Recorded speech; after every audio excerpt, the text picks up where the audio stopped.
बेटों वाली एक दिल को छू लेने वाली कहानी।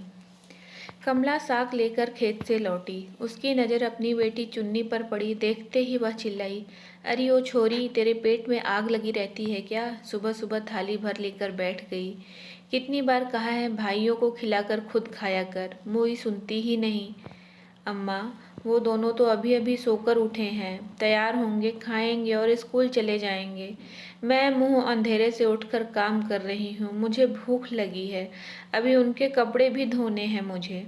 रोटी का एक टुकड़ा दही में डुबोकर मुंह में रखती हुई चुन्नी बोली, अच्छा अच्छा, चुप कर बड़ी आई काम करने वाली। सारा मक्खन मलाई तू ही चट कर जाती है। तभी जंगली झाड़ सी बढ़ती जा रही है। कमला साग की टोकरी एक और पटकती हुई बोली। तभी चुन्नी के बाबा कुदाल लेने आंगन में आए। पत्नी को यूं झल्लाते देख बोले, क्या हुआ? क्यों डांट रही हो बिटिया को? तुम्हारे लाडले दिन चढ़े तक सोते रहेंगे तो वह भी भूखी प्यासी बैठी रहे क्या? उन्हें कोई काम वाम तो करना नहीं है। एक बिटिया ही है जो सबका ख्याल रखती है। तुम हो कि उसे ही कोसती रहती हो। क्या कहा? मैं कोसती हूँ?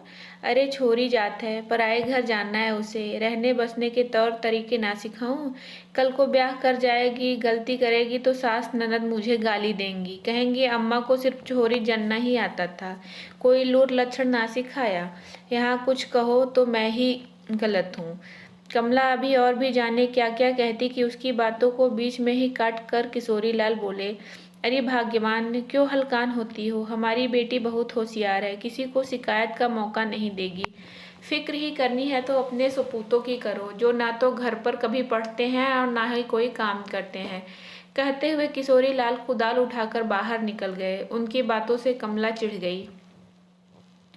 जब देखो बेटों के पीछे पड़े रहते हैं, जाने बाप है या दुश्मन। कहते हैं काम नहीं करते, बेचारे दिन भर स्कूल में पढ़कर घर आते हैं। पढ़ने में मेहनत नहीं लगती क्या?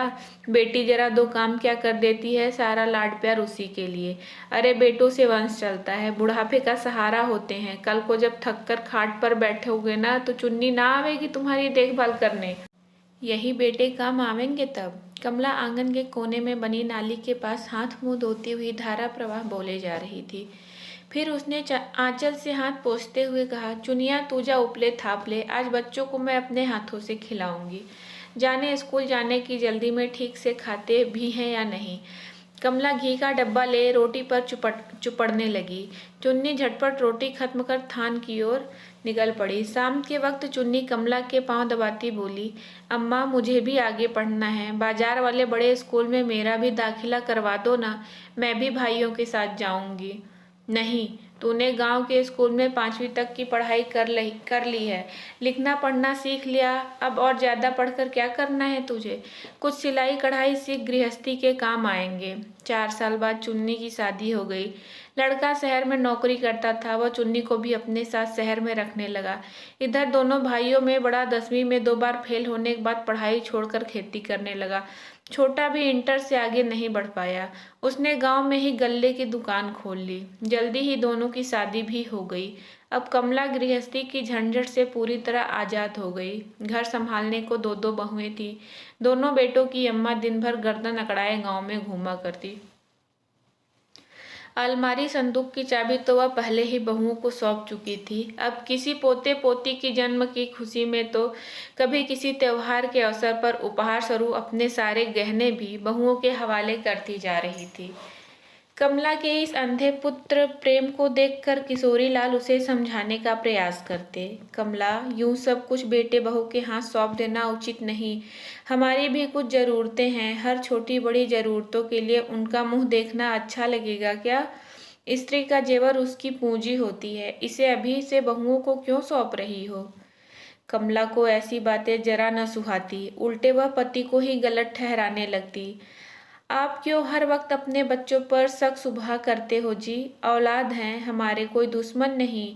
जब हमारे शरीर थक जाएंगे तब इन्हें ही संभालने हैं, तो अभी से संभाले, इसमें हर्ज ही क्या है? फिर अपनी बहुओं के पहनने ओढ़ने के दिन हैं। किशोरीलाल ऐसे बीमार हुए कि खाट से उठे ही नहीं। अब दोनों भाइयों में बात बात पर टकराव होने लगा। साल बीतते न बीतते दोनों के बीच बंटवारा हो गया। खेत से लेकर घर तक एक एक चीजें दोनों में बांट ली गई। अब माँ उनके लिए समस्या बन गई। कमला के दोनों सपूतों में से कोई भी उसे अपने साथ रखने को तैयार न हुआ। अंत में उसकी खाट बाहर वाली कोठरी में डाल दी गई। कभी बड़ी बहू खाना दे जाती, कभी छोटी, कभी कभी तो फाके भी करने पड़ते। जिन बेटों को उसने घी में चुपड़कर रोटी खिलाई थी, वे भूले से भी उसकी कोठरी में पाँव न धरते। उन्हें सपने में भी ख्याल न आता कि उनकी माँ अभी जिंदा है, उसके पेट में अन्न का दाना गया या नहीं। मन टूटा तो तन भी साथ छोड़ने लगा। कमला धीरे धीरे खाट से लग गई। अब उसे चुन्नी की बहुत याद आती। वह सोचती, जाने अब उसका मुख देख भी पाऊंगी या नहीं। बेटों की बेवफाई से अधिक अपनी नासमझी का अफसोस होता उसे। सबसे ज्यादा चुन्नी के साथ किए गए व्यवहारों का सोचती। कभी 2 पल प्यार नहीं किया उसे। उसकी इच्छाओं को अनदेखा कर सारी ममता इन बेटों पर लुटाती रही और वह तड़प उठती। तभी एक दिन चुन्नी उसकी कोठरी में आ खड़ी हुई। माँ की स्थिति देख चुन्नी तड़प उठी। माँ बेटी काफी देर तक गले लगकर रोते रहे। फिर चुन्नी ने शिकायत भरे लहजे में कहा, अम्मा, तुम्हारी ऐसी स्थिति थी तो मुझे खबर क्यों नहीं किया? क्या मैं तुम्हारी कोई नहीं? वहाँ शहर में रामदेव काका से मेरी मुलाकात हो गई। उन्होंने तुम्हारे बारे में बताया तो मैं तुरंत चली आई। कमला ने चुन्नी की बातों का कोई उत्तर नहीं दिया, बस हिचकियां ले लेकर रोती रही। उसकी कमजोर काया ऐसे कांप रही थी मानो अंदर कोई तूफान उठा हो। चुन्नी काफी देर तक खाट पर बैठी उसके पांव दबाती रही। फिर सहारा दे उठाकर हाथ मुंह धुलवाया। कुछ फल तथा मिठाइयाँ जो वह अपने साथ लाई थी अपने हाथों से खिलाई। कुछ देर बाद एक नई साड़ी बैग से निकाल कमला के हाथों में रखती हुई बोली, अम्मा, तुम तैयार हो जाओ, तब तक मैं बाकी लोगों से मिलकर आती हूँ। शाम की गाड़ी से तुम मेरे साथ शहर चल रही हो। नहीं नहीं बिटिया, ये तू क्या कह रही है? मैं यहीं ठीक हूँ। दुनिया छोड़ने से पहले एक बार तुझे देखने की इच्छा थी, सो पूरी हो गई। मैं शहर जाकर क्या करूँगी? क्यों अम्मा, यदि भाइयों में से कोई शहर में होता और वो तुम्हें अपने साथ ले जाना चाहता तब भी तुम ऐसा कहती? तब बात और होती बिटिया, एक आह से भरती हुई कमला बोली। क्यों अम्मा, सिर्फ इसलिए कि वे बेटे हैं? वे बेटे हैं जो तुम्हें बोझ समझते हैं। उनके दरवाजे पड़े रहना मंजूर है तुम्हें? मैं जो तुम्हारी सेवा करना चाहती हूँ, मेरे साथ रहना गवारा नहीं, क्योंकि मैं बेटी हूँ। बेटी होना पाप है क्या अम्मा? यह बात नहीं है बिटिया, मैं तो अपने किए पर शर्मिंदा हूँ। मैंने कभी तुझे तेरे भाइयों के बराबर नहीं समझा। फिर आज किस मुंह से तेरे घर जाऊं? फिर दामाद जी क्या कहेंगे? 2 बेटों के होते बुढ़ापे में बेटी के घर। कहते हुए कमला की बूढ़ी बेबस आंखों से दर्द और पश्चाताप के आंसू बह चले थे, जिन्हें जिन्हें अपने दामन में समेटती चुन्नी बोली, ऐसा क्यों सोचती हो अम्मा?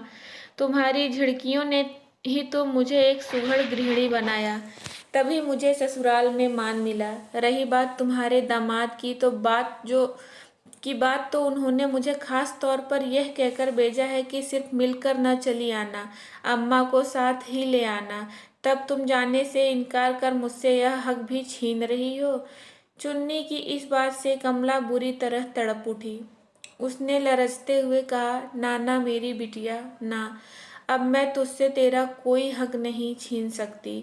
चल ले चल मुझे इस नरक से। कहकर कमला चुन्नी द्वारा लाई साड़ी पहनने लगी। अब उसके शरीर में कोई कंपन नहीं था, लगा कोई नई ऊर्जा मिल गई हो। तो दोस्तों, आपको ये कहानी कैसी लगी? अगर अच्छी लगी तो प्लीज़ मेरे चैनल को सब्सक्राइब करें, मेरी वीडियो को लाइक करें और ज़्यादा से ज़्यादा शेयर करें। आपको ऐसे ही अच्छी अच्छी कहानियाँ मेरे चैनल पर हमेशा मिलती रहेंगी। प्लीज़ मुझे सपोर्ट करें।